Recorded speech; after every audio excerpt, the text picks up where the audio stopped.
Hi masters.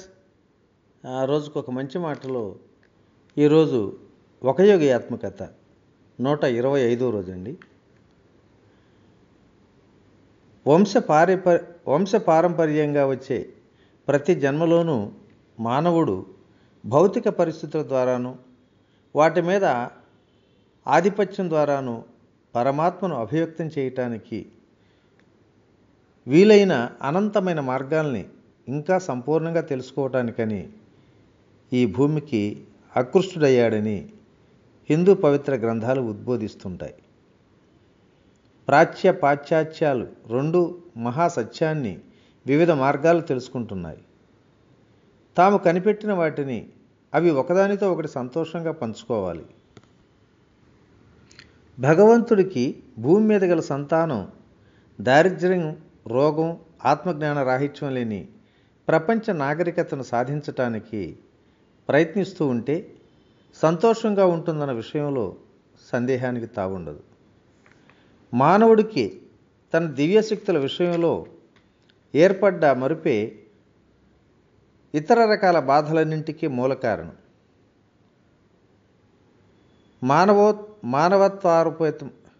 మానవత్వ ఆరోపితమైనటువంటి సమాజం అనే ఊహకు వర్తింపజేసిన చెడులకు వాస్తవానికి ప్రతి మనిషిని బాధ్యుని చేయవచ్చు. ఆదర్శ రాజ్యం అనేది పౌర సద్గుణంతో పుష్పించే ముందు ప్రతి హృదయంలోనూ మొలకెత్తాలి. ఆంతరిక సంస్కరణలు సహజంగా బాహ్యమైన వాటికి దారితీస్తాయి. తనను తాను సంస్కరించుకున్నవాడు వేలాది జనాలను సంస్కరిస్తాడు. మానవుడికి ఊర్ధ్వగతికి ఉత్ప్రేరణ కలిగిస్తూ కాలపరీక్షకు నిలిచి ఉన్న ప్రపంచ పవిత్ర గ్రంథాలన్నింటి సారము ఒక్కటే. నా జీవితంలో అన్నింటికన్నా ఆనందంగా గడిపిన కాలాల్లో ఒకటి బైబిల్ క్రొత్త నిబంధన గ్రంథంలో కొంత భాగానికి సెల్ఫ్ రియలైజేషన్ కోసం నేను నా వ్యాఖ్యానం చెబుతూ రాయించటంలో గడిచింది. 20 శతాబ్దాల పాటు హానికరమైన అపార్థానికి గురైనటువంటి క్రీస్తు మాటల్లో అనేకమైన వాటి నిజమైన అర్థాలని తరచి చూడటంలో నాకు దారి చూపించమని ఆయన గాఢంగా ప్రార్థించాను. ఒకనాటి రాత్రి నేను మౌన ప్రార్థనలో మునిగి ఉన్నాను. ఎన్సినిటస్ శాస్త్రములోని కూర్చునే గది ఇంద్ర నీలమణి కాంతితో నిండిపోతూ వచ్చింది. పుణ్యమూర్తి యేసు ప్రభువు తేజోమయ రూపాన్ని దర్శించాను.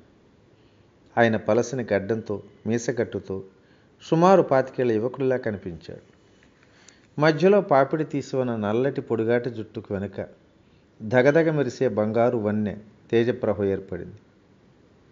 ఆయన నేత్రాలు శాశ్వత అద్భుత కాంతితో ఉజ్వలంగా ప్రకాశిస్తున్నాయి. నేను చూస్తూ ఉండగానే అవి అనంత రీతులుగా మారిపోతున్నాయి. ఆయన అభివ్యక్తిలో ప్రతి ఒక్క దివ్య పరిణామంతో ఆయన అందించిన జ్ఞానాన్ని నేను సహజాబోధం ద్వారా అవగాహన చేసుకుంటున్నాను. ఆయన భవ్య దృష్టిలో అనేక కోట్ల లోకాల్ని భరించే శక్తి నాకు అనుభూతమైంది. ఆయన నోటి దగ్గర ఒక పవిత్ర పానపాత్ర ప్రత్యక్షమైంది.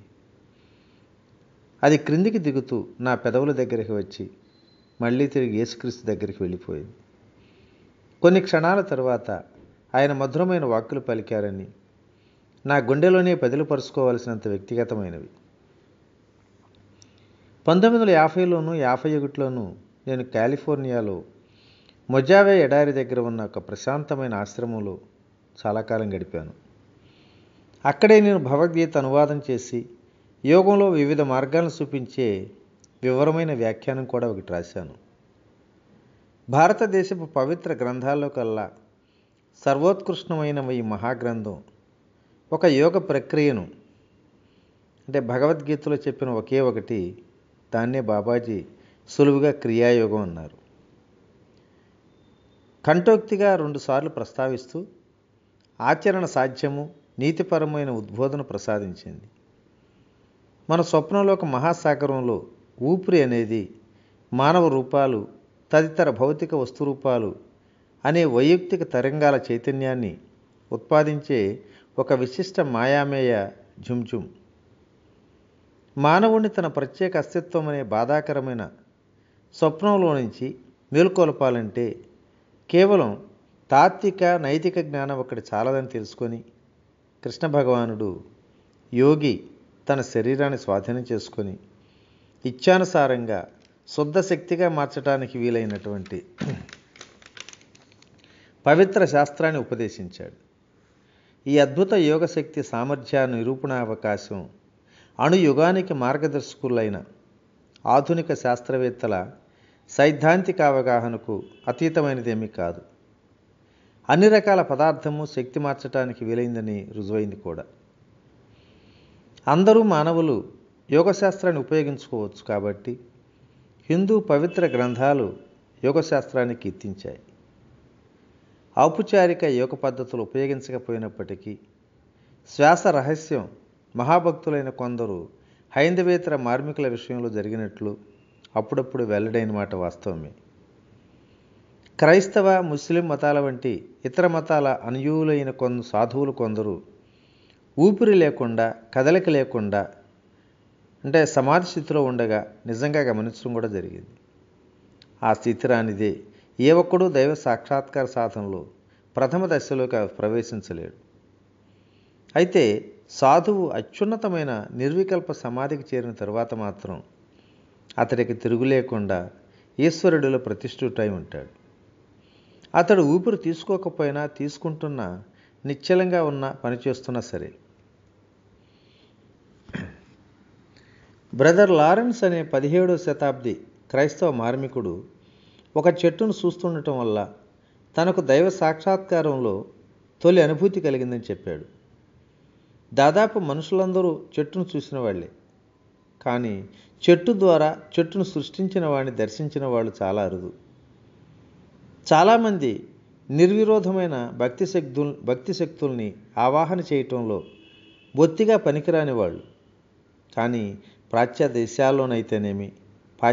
దేశాల్లోనైతేనేమి అన్ని మత మార్గాల్లోనూ కనిపించే కొద్దిమంది ఏకాంతులకు, అంటే ఏకైక హృదయాభిలాష గల సాధువులకు మాత్రమే ఆ శక్తి అప్రయత్నంగా అలవడింది. అయినప్పటికీ అకారణంగా సామాన్య మానవుడికి దైవానుసంధాన అవకాశం లేకుండా పోలేదు. ఆత్మస్మరణకు అతనికి కావలసిందల్లా క్రియాయోగ ప్రక్రియ, నిత్య జీవితంలో నైతిక నియమ పాలన, ఈశ్వర నిన్ను తెలుసుకోవడానికి తప్పించిపోతున్నానంటూ చిత్తశుద్ధితో మొరపెట్టుకోగల సామర్థ్యము ఉంటాయి. ప్రతిరోజు సాధన చేయటానికి వీలైన ఒక శాస్త్రీయ పద్ధతి ద్వారా దైవానుసంధాన మార్గం, యోగంలో ఉండే విశ్వజనీన ఆకర్షణ, ఉన్నతమైన గాఢభక్తి సగటు మనిషి భావపరిధిలో అతీతమైనది కనుక. భారతదేశంలో గొప్ప జైన గురువుల్ని తీర్థంకరులు అంటారు.